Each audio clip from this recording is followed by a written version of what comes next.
भाई दूज की आप सभी को हार्दिक शुभकामनाएं। भाई बहन के अटूट रिश्ते की पहचान है भाई दूज का ये पर्व। यूं तो दिवाली हिंदुओं का सबसे बड़ा पर्व है।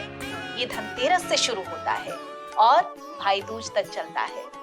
5 दिनों के इस महापर्व की समाप्ति भी भाई दूज के दिन ही होती है। हमारे और आपके घरों में भी भाई दूज के दिन बहनें अपने भाइयों को तिलक करती हैं और भाई उन्हें उपहार देते हैं।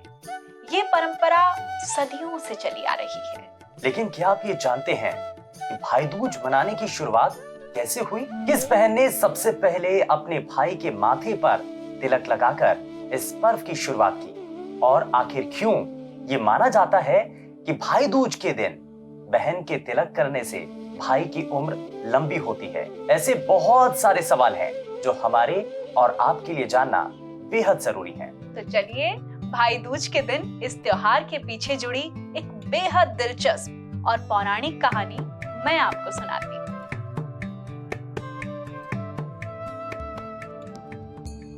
असल में ये कहानी है सूर्य देवता और उनके बच्चों की। सूर्य देवता और उनकी पत्नी संज्ञा के 2 बच्चे थे, पुत्र यम और पुत्री यमुना। यम, जिन्हें आप यमराज और मृत्यु के देवता के नाम से भी जानते हैं। यमराज की एक बहन थी यमुना। दोनों भाई बहन में बहुत प्यार था।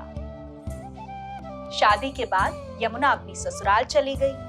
वहां उसने कई बार अपने भाई यमराज के यहाँ बुलावा भेजा। बहन के बार बार आग्रह करने पर एक रोज कार्तिक मास के शुक्ल पक्ष की द्वितीया के दिन यमराज अपनी बहन के घर जा पहुंचे। भाई को देखकर यमुना बहुत खुश हुई और उसने अपने भाई का आदर सम्मान किया। यमुना ने यमराज को तिलक किया और उन्हें स्वादिष्ट भोजन करवाया।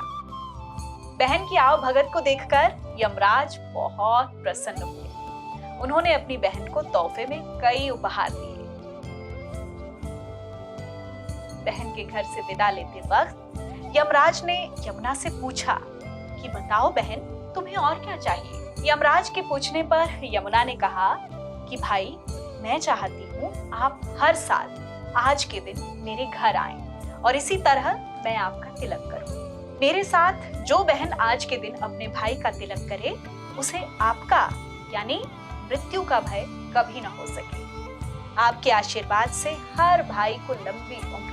बहन यमुना की बात सुनकर यमराज बहुत प्रसन्न हुए और उन्होंने अपनी बहन को तथास्तु कहकर आशीर्वाद दिया।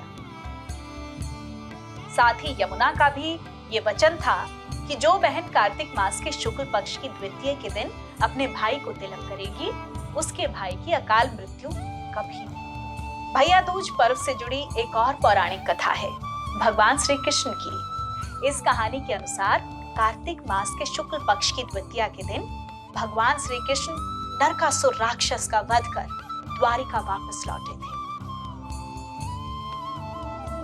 भगवान कृष्ण के सकुशल आगमन पर उनकी बहन सुभद्रा ने फल, फूल और मिठाइयों के साथ सैकड़ों दीप जलाकर उनका स्वागत किया था और अपने भाई की लंबी उम्र के लिए उनके मस्तक पर तिलक कर प्रार्थना की थी।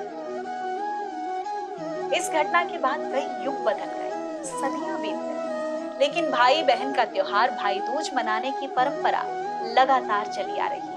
आज भी दिवाली के 2 दिन बाद बहनें अपने भाई को तिलक लगाकर उनकी लंबी उम्र की कामना करती हैं और बदले में भाई उनको उपहार देते हैं। हम कामना करते हैं कि भाई दूज का त्योहार आपके लिए भी ढेर सारी खुशियां लेकर आए और आपके भाई को लंबी उम्र का सौभाग्य मिले।